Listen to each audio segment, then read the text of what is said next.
Good morning, folks. How are we all doing? My name's Patrick Foran. As you've heard, I'm an Economic Development Officer with the Department of Industry, Energy, and Technology. I'm very nervous this is going to fall over, so I'll just put it there. And I'm going to talk to you about the Business Growth Program. It's a new initiative of ours that was, it works, that was launched in the beginning of September. I see actually seen a few of our department's clients here this morning. I'm joined by Director Dana Grant from our Accelerated Growth Division, some of our colleagues from the minerals side of our department. So thank you for the warm welcome. So what is the Business Growth Program? Well, it's a program that provides non-repayable contributions for projects or initiatives to assist businesses who are starting, innovating, scaling, or trying to improve sales locally, nationally, or internationally. And this program has 4 pillars. I work in the Accelerated Growth Division at our Elizabeth Avenue branch here in St. John's. We catch the Northeast Avalon, though there are IET offices all over the province, and they can all help you with the Business Growth Program. So as a tool to support growing Newfoundland and Labrador's pool of innovation and growth-focused companies, we have 4 pillars of the BGP. Development and commercialization, productivity, improvement, and innovation, knowledge and technical assistance, and growth and internationalization. I would say that most of our activity at the Elizabeth Avenue branch falls within development and commercialization and growth and internationalization. But certainly come speak to us if you want to learn more about these programs or if you're considering applying. In fact, that's a refrain you'll hear me repeat about 8 times this morning, is that if you're considering making an application to the Business Growth Program, please come talk to us. We're happy to help you to do that. And my email is at the end of the presentation, but I think you know how the provincial government works. It's just patrickforan@gov.nl.ca. We'd be happy to talk to you about your proposal. So what's available? Well, the BGP provides non-repayable contributions up to 50% towards eligible costs to a maximum of $200,000 over 24 months, or $100,000 per year. That is for pillars 2, 3, and 4. For the first pillar, development and commercialization, projects may be considered for a higher amount, up to $750,000 over multiple years. I think we're capped at 24 months in terms of duration. And again, as you'll hear me say on just about every slide, if you're considering an application, please, we invite you to come talk to us. We'd be happy to help you do that.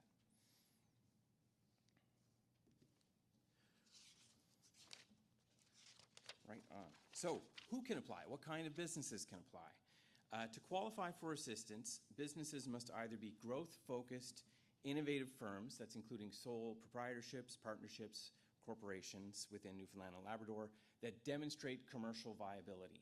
And it's that we want to see the innovation piece, we want to see the growth piece, we'd like to see the internationalization piece, ideally, in each application. There is a provision here for cooperatives and nonprofits to also apply.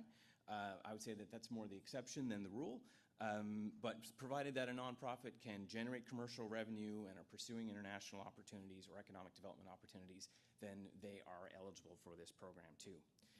The application process is pretty thorough. Applicants are required to provide us with financial statements, recent bank statements. We also do clearance checks with CRA, Workplace NL, Cato, Department of Finance, all the types of things you might think we do. We definitely do them, which is why we encourage applicants to talk to us in advance of submitting a proposal.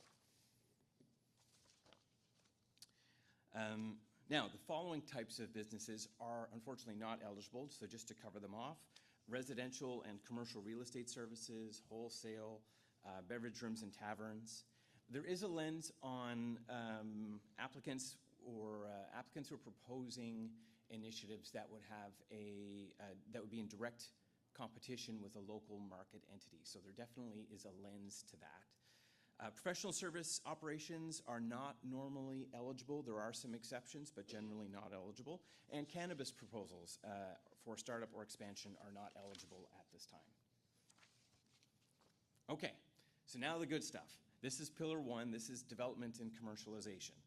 This program, this aspect of the program, supports research and development in Newfoundland and Labrador. So if a business is trying to enhance its capacity to overcome technical challenges while reducing financial risk, they're trying to quickly develop a new and improved product or service or process, or enter into collaborative research and development partnerships with industry or educational institutions or research facilities, this is the pillar for you. What we often see here is a firm may have an early prototype and they can envision an international market, but there are several steps between where they are and where they'd like to go. This program can assist with performance testing, prototyping, field trials, demonstration projects. There's an awful lot of R&D happening in terms of application of machine learning and artificial intelligence in this space. We see a lot of requests around that. So again, I think this is number 3 now. I'm saying if you're considering making an application, please come talk to us at the Accelerated Growth Division. We'd be only too happy to help you out with this. And we do work with a variety of partners in this pillar as well. So when a proposal comes in, we'll engage appropriate technical assistance to help us at the department in terms of reviewing the technology that's proposed and the marketplace that they're attempting to enter. So within this program, just to repeat what I had mentioned on the previous slide, support is up to $750,000 over a 24-month period based on 50% contribution towards eligible costs. Every application is slightly different. There is a lens to leveraging resources from our federal partners as well, such as the National Research Council or COA or other federal partners, plus applicant investment.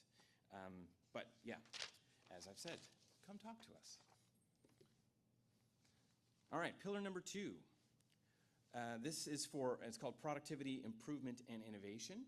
And this is support for incremental firm-level technology investments.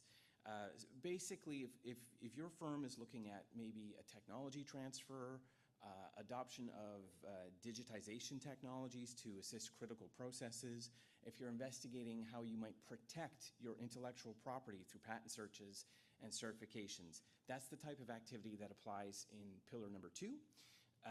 And the support in this area is up to $100,000 per year to a maximum of $200,000 over 24 months, based on 50% towards eligible costs. Clear as mud? All right, I see some nods. Okay, we're going to move along to pillar number 3, knowledge and technical assistance.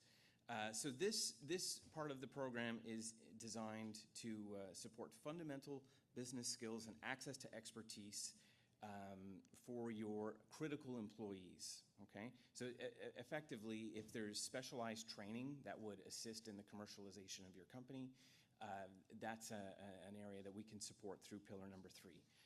This component, again, it supports up to $100,000 a year, up to $200,000 total over 24 months. The 4th pillar, growth and internationalization. We do see a lot of applications in this area. This is support for increased market development and expansion, international activity, or accelerated growth via market research, market readiness, market development. What we see most often in this pillar is a company has developed a unique product here in Newfoundland. They've identified an international marketplace for it. They know, okay, if I could only visit these 7 or 8 trade shows within a 24-month period, that would really give our business a boost. And so that's what this pillar is all about. It's about getting out into the marketplace. There's support here for market research, market readiness, product and service demonstration opportunities like those trade shows, international joint ventures. And this component actually has a travel support, so we will assist you as you go out into the world. Again, this whole component is subject to the same regulations of up to $100,000 per year, or up to a maximum of $200,000 over 24 months based on eligible costs.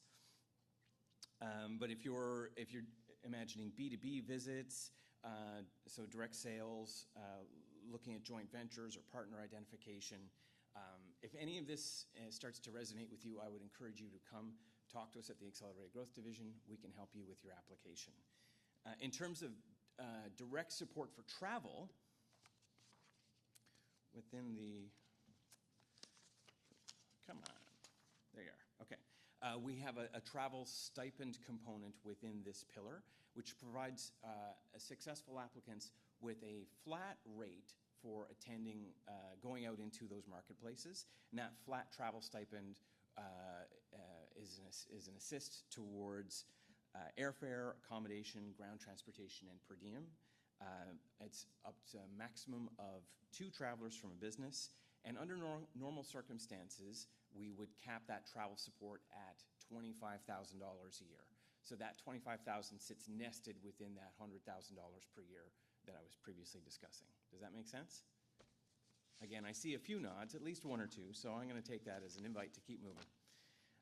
And now we have an example here of a company that in your sector that has received support from the Business Growth Program. Novamera Inc. Received support from the department, I believe, Dana, it was spring of this year? Okay. For a data-driven surgical mining research and development project. It's a 12-month project to validate and test a new mining technology prior to them commercializing it. They accessed $500,000 in non-repayable support from the Department of Industry, Energy, and Technology. As you see there, some other partners on the project included ACOA, the Mining Center for Excellence, and the Digital Supercluster. Total project was just a hair under $9 million, where the applicant investment was $4 million, and the project leveraged $4.5 million to be invested here in our community, in your sector. So I think that really speaks to the power of the Business Growth Program. There we go. My name's Patrick Foran. Thanks for listening to me. If you have any questions, myself and Dana will be around, and we'd be happy to talk to you about your business.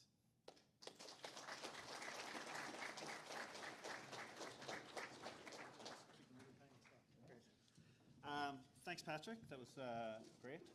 So just keep moving along. I'm going to introduce my colleague at the Geological Survey, John Henchy, who's going to give an overview of the GSNL activities in 2024. That's a big green button, isn't it? Yeah, big green, red line.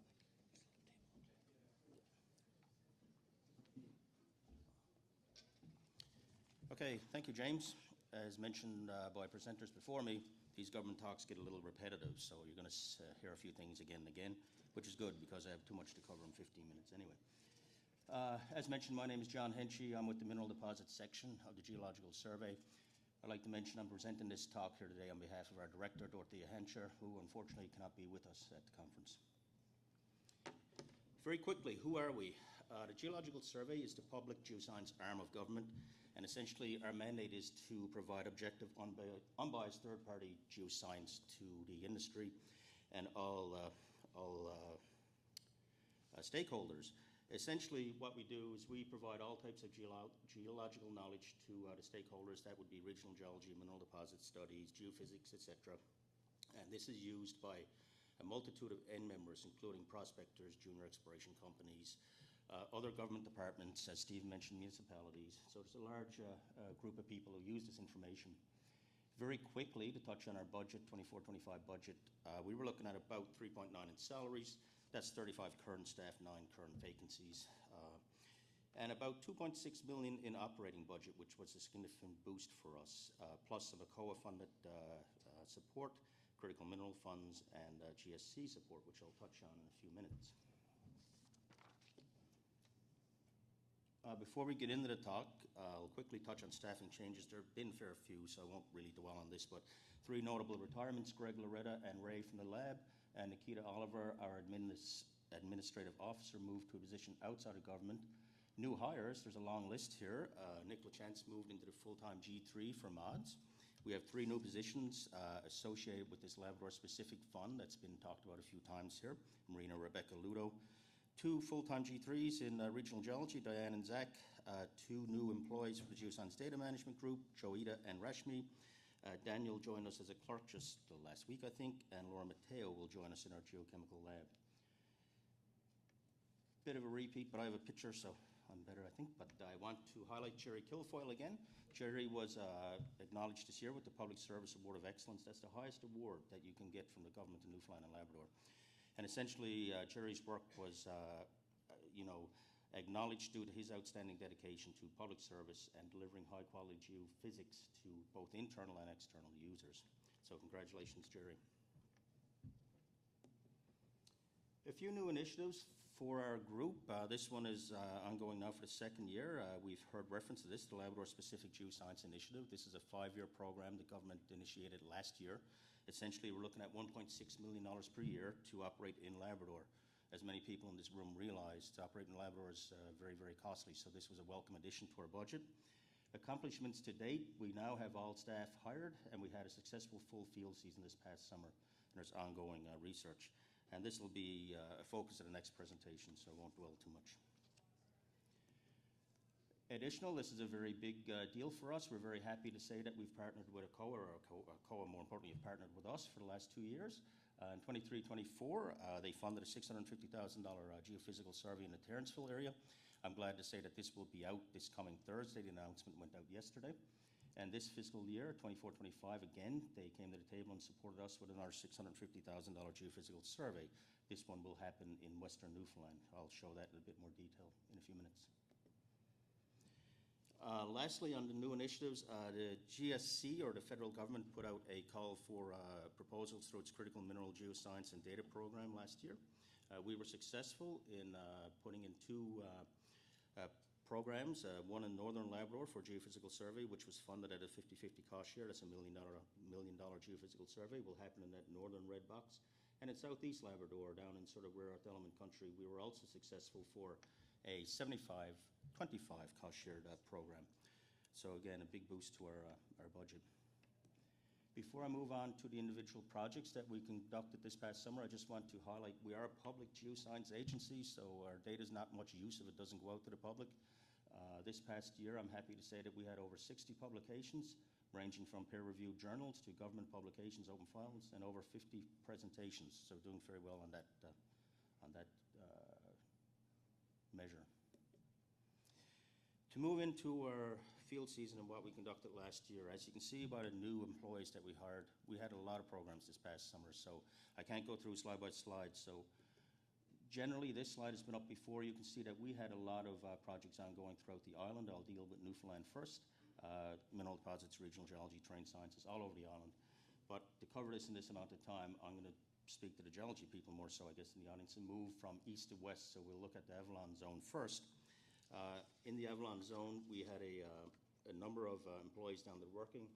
The first thing I'll highlight was this. I mentioned the ACOA-funded geophysical program last year. You can see, I think, highlighted in yellow to the northern part of the Burin Peninsula, quite a significant survey, and this will be a great addition to our work. We require detailed geophysical surveys in order to add any detailed regional mapping. So this is very welcome. So that was a big boost. Elsewhere on the Burin Peninsula, we had a collaborative project ongoing down there. Andrea Mills was in her second year of regional mapping, starting in the southern part of the Burin Peninsula. And Andrea is looking at the geological evolution, mineral potential of the Burin Peninsula. Greg Sparks started a program down there this summer. The Burin is not new to Greg. He's returning after about a decade hiatus working there. There's been a lot of new activity from industry on the Burin, so Greg is looking again at regional geology and mineral potential of the area. And one other thing we did this year is Heather Campbell and Greg and Andrea and the lab, we went out and we reanalyzed upwards of 900 till samples on the Burin. There's a reason for this. The old analysis did not include things such as mercury, other trace elements, so this gives us extra Pathfinder elements to hopefully add into our project. To move very quickly to central Newfoundland, again, we had a multitude of projects down there, 5, 6 projects. Collaborative projects, again, Gabe Santos was working on regional mapping, coming up to Beta Spare Group. Hamish and James were doing mineral deposit studies all through central Newfoundland. What else do we have? We had significant surficial mapping and till programs going on there with Heather Campbell and Jennifer Oregon. And so I'll highlight a few of these in the next couple of slides. So Gabe on the left, like I say, is looking at geology to Beta Spare Group and the associated igneous and ultramafic units coming up through that belt. James was all over central Newfoundland in reality, ranging from the southwest coast down with the new lithium and pegmatite finds, where he's working in collaboration with Donnelly Archibald out of St. X and Kirsty Melly, a PhD student, all the way up to Cape Friels, where there's also some pegmatite mineralization. So James is a wide-ranging project covering all of central Newfoundland. Bottom right-hand corner, Hamish Sandeman continued his collaborative work with the GST with Ian Hansberger, looking at the structure and geology and mineral potential of central Newfoundland. And that group, Hamish, Ian, James, are also looking at a larger program of looking at fluid compositions of a lot of these deposits throughout central Newfoundland, trying to figure out fluid evolution and how that impacts mineralization. Moving to the official or trained science programs, Heather Campbell was working in the area of north central Newfoundland looking at glaciotectonic deformation in that sort of Appleton, Glenwood, Gander area. She's essentially looking at periglacial, glaciotectonic movements, how this impacts from outcrop to till. Very important if you're trying to backtrack to find the deposit. Heather was working with others, but in collaboration with Emrys Phillips from the British Geological Survey, who made a trip over this year and worked with Heather looking at some of this glaciotectonic and postglacial deformation features. Elsewhere in central Newfoundland, Jennifer Oregon conducted a program of official mapping and sampling in the Dead Wolf Pond, Glovertown area, that neck of the woods, which resulted in upwards to 100 till samples and some new glacial striation records. Moving quickly to western Newfoundland, we had about 4 projects out there. Diane Skipton, again, a new employee with the department, will start, she did a very quick field trip this year, but we'll start regional mapping in the Sapsar and Western White Bay neck of the woods. The critical mineral project looking at critical minerals and ophiolites continued this year. And again, we had some till humus studies out there with Jennifer Oregon, and Sarah Hashmi had concluded some of her work and is publishing on that as we speak, or just out recently. And I'd be remiss not to start again with the ACOA-funded Airborne Geophysical Survey. This is ongoing right now in Western White Bay. Again, this is an investment of $650,000. We will follow this up immediately with regional mapping starting in this area next year. So this, again, is a great initiative and a great boost for our funding mechanisms. Okay, I think we missed one, did we? Yeah, we did. So on the left, so Jennifer, like I say, conducted official mapping. She essentially was based out of the area of the Newfoundland Labrador hydro line up in the Sub-Saharan neck of the woods. And again, this resulted in 110 till samples being collected, 10 heavy mineral concentrates, and abundant new striational data. So essentially this is important again for backtracking to mineralization and deposits, very important work. The ophiolite-focused project, this is a collaborative project from the Geological Survey of Canada, and academic institutes. That continued, focusing sort of on detrital zircon geochronology, heavy mineral compositions, and essentially mineral potential of that area. There will be a talk presented tomorrow afternoon by Jean Bedard on this topic, so you should join in on that one to get an update. And lastly, Diane, as I mentioned, will begin regional mapping in 2025 in a long-range inlier. Skipping quickly to Labrador. Labrador will be the focus of the next project, so I'm not going to dwell too much on these things, but we were very active in Labrador, again, buoyed by the Labrador-specific fund and critical mineral funding that gave us the opportunity to actually show up boots on the ground in Labrador. Multiple projects ongoing there for mineral deposits, regional geology, and trained sciences. Again, I'll do this somewhat of a geological point of view. A lot of our activity was right in central Newfoundland, the Hopedale, Harp Lake neck of the woods, so I will start the western component of that and move to the east, and then touch on some of the other projects we had ongoing down to the south. To begin, I'll focus on Rebecca Sterling's work. Rebecca, again, is a new geologist with the department, as the Labrador-specific funding allowed. Rebecca conducted till sampling and official mapping in an area between Sarah Lake and the Quebec border, a large area. This resulted in the collection of 86 heavy mineral concentrates, 93 till and 93 grain size samples, and abundant new upwards of 100 of new striation data. So very important new data in this area. We all know this has great mineral potential, so hopefully this will add into our knowledge base for that area. Regional mapping was conducted there, again, by Ludo Scorsellini. I hope that's good, Ludo. Ludo, again, is a new employee with the Labrador specific, so both Ludo and Alana Henchy were regional mapping in the area of the boundary sort of between the Hopedale block in the southeastern Churchill province and Harp Lake. And reality, their main focus is looking at the tectonometamorphic history, but mineral potential and the geological evolution of that area. Moving closer to what I'm used to dealing with, Marina Schofield was the mineral deposits geologist, recently hired for the Labrador-specific funding. Marina is looking at the greenstone belts in the Florence Lake, Hopedale Florence Lake Hunt River greenstone belts, focused this past summer on the Florence Lake. That's a belt of rocks that we've known for a long time, have good potential for base metals, nickel, copper, some gold is known there as well. So Marina's looking, studying the known occurrences, relogging some drill core, and she's working in close collaboration with David Dykrop, who completed, I think, his third year regional mapping up there this year. David's program is the GSNL GSC program, so we have significant GSC funding in that one. He's focusing on the age, stratigraphy, tectonic environment of the Florence Lake Belt, and has a bunch of publications forthcoming. So that collaborative project, Mineral Deposits, Terrain Sciences, Regional Geology, is looking at the structural stratigraphic controls and mineralization in this important part of the province. Moving just to the south, again, I'm a bit more familiar, Zuji Magarosi, a mineral deposits geologist with the department, continued her work on rare earth element mineralization in Labrador. Zuji had previously spent a season or two in the Port Hope Simpson area, searching minerals properties, and this year she moved up to the Red Wine Pope's Hill area. And Zuji also, due to forest fires and the lack of helicopters, she took that opportunity and had a look at some of the drill core that we have in our core storage from Strange Lake. So again, just proceeding, that's a multi-year project looking at rare earth element mineralization throughout Labrador.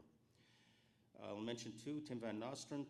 Tim has conducted significant work over the past decade or so on the Seal Lake and the Arquina-Shquanape complex. Tim is currently preparing 11 50,000 scale maps, which should be out, I presume, this year. And his report on the Seal Lake geology is also near completion. The other thing that we had in Labrador, no active field work this year, but Sarah Hashmi had done significant work in southeast Labrador down in the Alexis River area, looking at till and humus, so those results came out recently. Very quickly, I can't cover all other projects, just a couple, again, close to my group. MODS, essentially the Mineral Occurrence Database. Anybody in this room who's conducted mineral exploration in this province would have used this database. This year, we're up to almost 7,500 documented mineral occurrences in the province, documented in MODS. You'll see there's an anomaly for this year for the number of hits. We looked into this 2 or 3 times, and it is indeed real. We're above by about 10,000 hits for some reason of our historic hits on MODS. That's a good thing. We're looking into what it's associated with. And this year, we really focused on documenting occurrences of critical minerals, of course, in the province. Last but certainly not least, everything we do, from mineral deposits, regional geology, or official geology, relies on our geochemical lab. We have our own internal lab to run analysis. It gives us the opportunity to run perhaps more than you would, but that's the nature of science and public geoscience in effect. This year, they have over 4,700 requests for analysis, and Chris and his group are currently working through this. And a little bit of a delay, but no different than external labs. So that's what I have for today. It's a very quick, very high-level overview of what the survey has been up to. I do want to highlight, as Alex did, that we do have an open house here in this room from 5 to 6 this afternoon, where we will go through these projects in a little bit more detail, and we'll have some time for questions and feedback. And I also want to highlight that there's the Geological Survey public lecture will happen in this room from 7 to 8, and that's entitled 70 Years of Successful Operations at IOC. So I hope to see you at both of those events, and thanks for listening.